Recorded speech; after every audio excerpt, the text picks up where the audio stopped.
Mike Tyson, un nom qui a suscité la peur dans tout le monde de la boxe, est un mystère que peu de gens peuvent pleinement comprendre. Né à Brooklyn, New York, en 1966, Tyson a grandi dans des circonstances qu'aucun enfant ne devrait vivre. Dès son plus jeune âge, il est exposé à la violence, à la criminalité et au manque d'opportunités.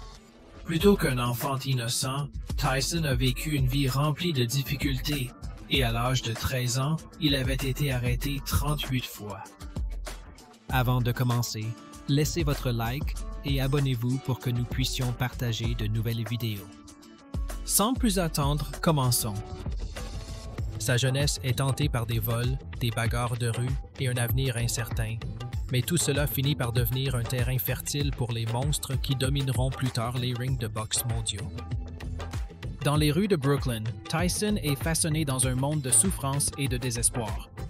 Son premier combat n'a pas eu lieu dans une salle de sport ou un ring de boxe, mais lors d'une confrontation de rue quand il avait 9 ans. C'est un coup de désespoir, un moment où il est obligé de se battre pour quelque chose d'aussi simple que son pigeon. La première opération défensive se souviendra de lui.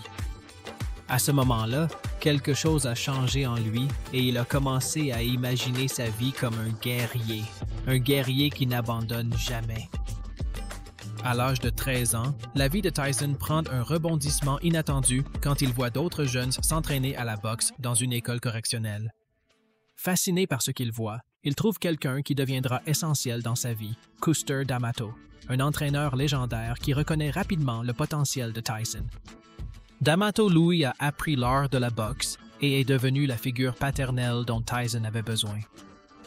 Ensemble, ils forment une relation maître-apprenti et c'est D'Amato qui sort Tyson de la rue et le met sur le chemin du destin. Sous la direction de D'Amato, Tyson devient professionnel pour la première fois en 1985 à l'âge de 18 ans. Tyson ne savait pas qu'il deviendrait bientôt le prochain champion des poids lourds. Il entre dans sa première bataille avec une férocité qui deviendra son image emblématique. Des coups violents et impitoyables de tous les angles marquent son arrivée. Lors de son deuxième match, il a fait la même chose et ses premiers matchs, tous au premier tour, ont été un avertissement clair pour quiconque oserait le faire face. Sa puissance de poing, déjà brutale à son jeune âge, est quelque chose que la boxe n'a jamais vu auparavant. La mentalité de Tyson, qui l'a aidé à monter si rapidement, ne s'est pas développée à mi-chemin de sa carrière, mais c'est ce qui le distingue de beaucoup de combattants dès le début. En 1985, il a participé à 15 tournois, dont 11 se sont terminés au premier tour. En février 1986, Tyson était déjà une force connue dans le monde de la boxe et a frappé son coup le plus sauvage lorsqu'il a affronté Jess Ferguson. Les coups de poing de Tyson sont non seulement puissants, mais la vitesse et la précision sont des bombes qui ne laissent aucune chance à son adversaire. La force et l'agilité de Tyson font de lui une force unique chez les poids lourds. Bien qu'il soit plus petit que la plupart de ses concurrents, ses poings dévastateurs sont suffisants pour faire tomber n'importe qui. Comme la célèbre dicton de Tyson, peu importe qui vous êtes, si son poing tombe au sol, vous tomberez. À l'âge de 20 ans, Tyson avait accumulé un record invaincu de 18 combats. Il était évident qu'il n'était pas seulement une force de la nature, mais un guerrier extrêmement féroce.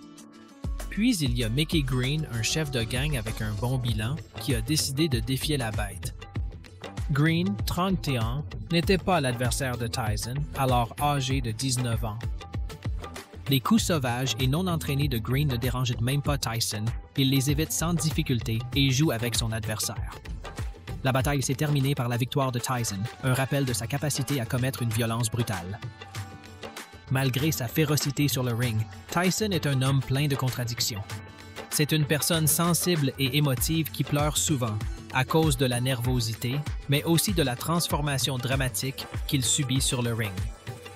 Tyson a deux visages, l'un avec une force incontrôlable d'East Lee et l'autre avec une vraie personne avec une profonde faiblesse. Cette dualité définit sa vie à l'intérieur et à l'extérieur du ring. Le voyage de Tyson au championnat du monde est inévitable et son bilan devient de plus en plus impressionnant. Le défi inévitable est venu le 22 novembre 1986 lorsqu'il affronte Trevor Berbick pour le titre des poids lourds du WBC. À seulement 20 ans, Tyson est devenu le plus jeune champion des poids lourds de l'histoire en battant Berbick dans un combat brutal et unilatéral. Le désir de Tyson d'être le meilleur est évident dans chacun de ses coups de poing et sa victoire a consolidé sa place dans l'histoire de la boxe. Mais le chemin de Tyson vers la grandeur n'est pas sans défi. Il a dû affronter certains des adversaires les plus durs de l'histoire, y compris Larry Holmes, qui avait déjà battu Muhammad Ali. Holmes n'était pas à la hauteur de Tyson, qui l'a battu avec la même férocité, renforçant sa réputation. Mais alors Tyson a affronté un adversaire qui allait changer sa carrière à jamais, Evander Holyfield.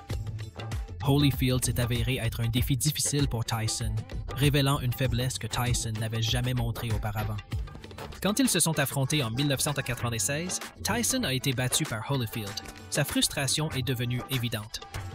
Lors de la revanche, Tyson a complètement perdu le contrôle et a mordu l'oreille de Holyfield dans l'un des moments les plus infâmes de l'histoire de la boxe.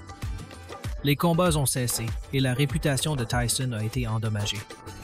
Malgré sa dégrâce, Tyson reste une figure fascinante.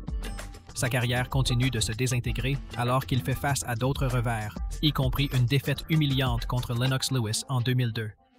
Tyson, 35 ans, n'est plus la force invincible qu'il était autrefois. Lewis a dominé sur lui et il est devenu évident que le sommet de Tyson était derrière lui. Cependant, sa place dans l'histoire de la boxe s'est consolidée et il a été intronisé au temple de la renommée. L'un des combattants les plus redoutables de tous les temps, l'héritage de Mike Tyson n'est pas seulement une victoire ou un knockout incroyable, mais une légende qu'il a créée. Il est un personnage de destruction, un produit de violence et de chaos, mais aussi un homme de faiblesse et de démons. Ses combats sanglants ont laissé une empreinte indélébile dans le sport et, encore aujourd'hui, aucun autre combattant ne rivalise avec sa puissance, sa vitesse et son agressivité. Tragique, triomphale et compliquée, l'histoire de Tyson reste l'une des plus fascinantes de la boxe. Cependant, la carrière de Tyson a été marquée par une série de luttes personnelles au-delà du ring. Sa relation chaotique avec son entraîneur Cus D'Amato, ancien père, a été l'un des facteurs clés de sa star. Mais après la mort de D'Amato en 1985, Tyson a perdu les conseils qui l'avaient gardé sur terre. Sans la main déterminée de D'Amato, Tyson est tombé dans un mode de vie chaotique, plein de fêtes excessives, de conflits juridiques et de relations précaires. Ces distractions ont érodé la concentration et la discipline qui en ont fait un champion. Quand sa vie personnelle s'effondre, sa domination sur le ring s'effondre aussi. L'ancien suzerain, le guerrier qui peut se terminer en quelques secondes, est devenu l'ombre de ce qu'il était avant. Ses capacités physiques commencent à se détériorer et il lutte pour retrouver l'avantage qui l'avait rendu presque imparable à son apogée. Il finit par tomber rapidement du sommet, mais l'histoire de Tyson reste résiliente. Malgré ses revers, Tyson reste une figure bien aimée de la boxe, un symbole de rédemption pour certains et un récit d'avertissement pour d'autres. Merci d'avoir regardé. Si vous avez aimé, laissez votre j'aime et abonnez-vous pour plus de contenu. À la prochaine vidéo.